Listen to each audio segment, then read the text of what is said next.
यस हामी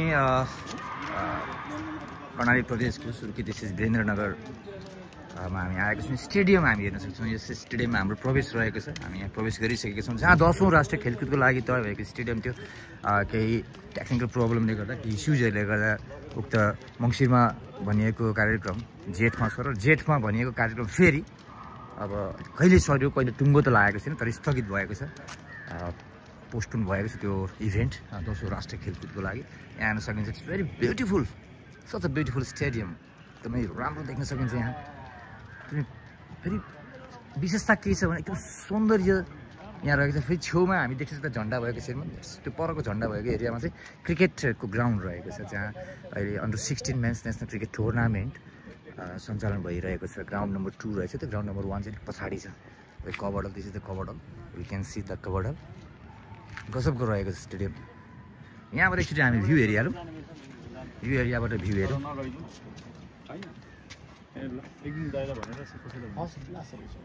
यहाँ हेर्न सकिन्छ स्टेडियम, फुटबल स्टेडियम, स्पेसल्ली यो फुटबल स्टेडियम र एथलेटिक्सको रहेको छ। ट्र्याक कतिवटा छ, आई काउन्ट इट आउट, 1 2 3 4 5 6 7 8 लेन्सको ट्र्याक रहेको रहेछ यहाँ एथलेटिक्सको लागि।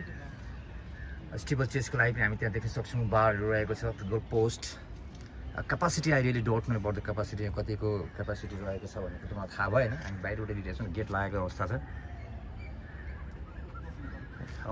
11 फिटमा त्यहाँ देख्न सकिन्छ सुर्खेत, SURKHET, सुर्खेत मेन्सन भएको छ। Such nice the design, beautifully designed.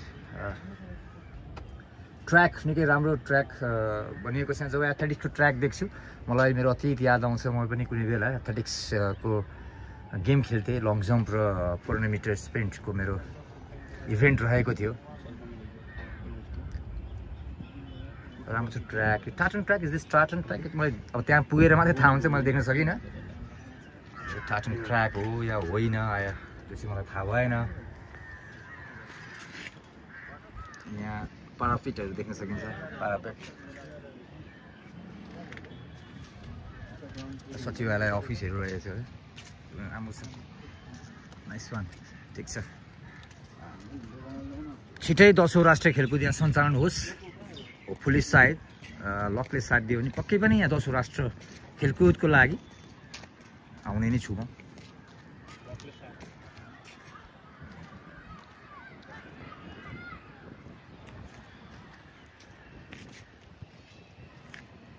यो एङ्गलबाट लिन चाहन्छु, यो एङ्गलबाट कस्तो आउँछ, let's see. Yes Vishal, what's up, how are you? This is the right place. Northern एन्डबाट मैले लिइरहेको छु। नर्दर्न एन्डबाट यहाँ देख्छ सुर्खेत। हामी त्यहाँ पर त्यो ब्ल्याक सरी ब्लू प्यारापेटहरूमा देख्नु सुर्खेत मेन्सन भएको छ त्यहाँ। त्यो सर्टपटको लागि पनि रहेको छ। सर्टपटको लागि हामी त्यहाँ देख्न सक्छौँ पर कताको हो त्यो एङ्गलबाट हेऱ्यो भने सर्टपटको लागि सर्टपुट भनिन्छ। तर I better call it out as shot put. मौका पाइरहेका छौँ। जीवेश ओली र विराट रायमाझी पनि एकदम तयार छन् भिडियोग्राफी गर्दै।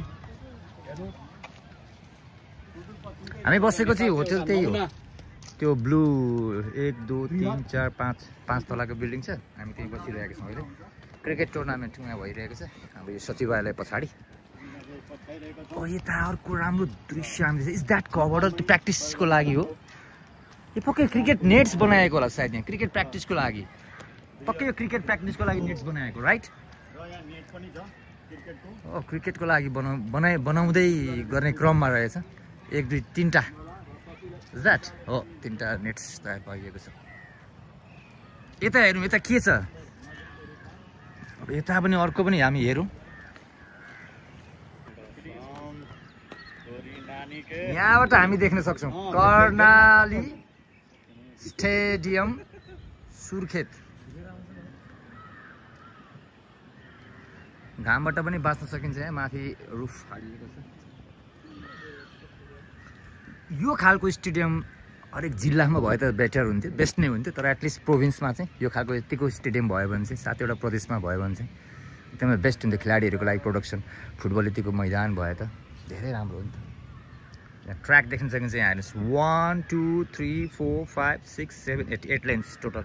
यहाँबाट चाहिँ 100 मिटर स्प्रिन्टको लागि चाहिँ नर्दर्न साइडबाट साउदर्न साइडमा जाइन्छ। यो चाहिँ 100 मिटरको लागि भयो। अब 400 मिटर दौड्नु पर्यो भने चाहिँ परबाट स्टार्टिङ त्यहाँबाट हुन्छ, स्ट्यागर राखेको हुन्छ त्यो साइडबाट। अनि 1 कम्प्लिट राउन्ड बनाउनु भयो भने चाहिँ 400 मिटर दौड पुरा भयो।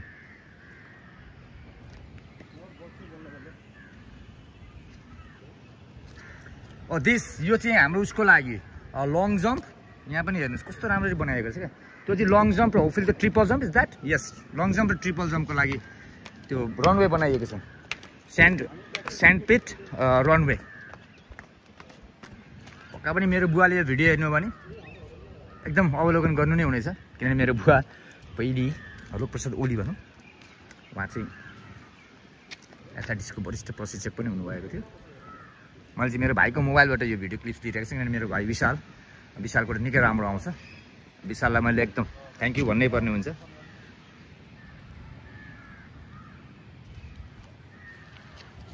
बास्केटबल कोर्ट, त्यो जोनमा बास्केटबल कोर्ट रहेको छ।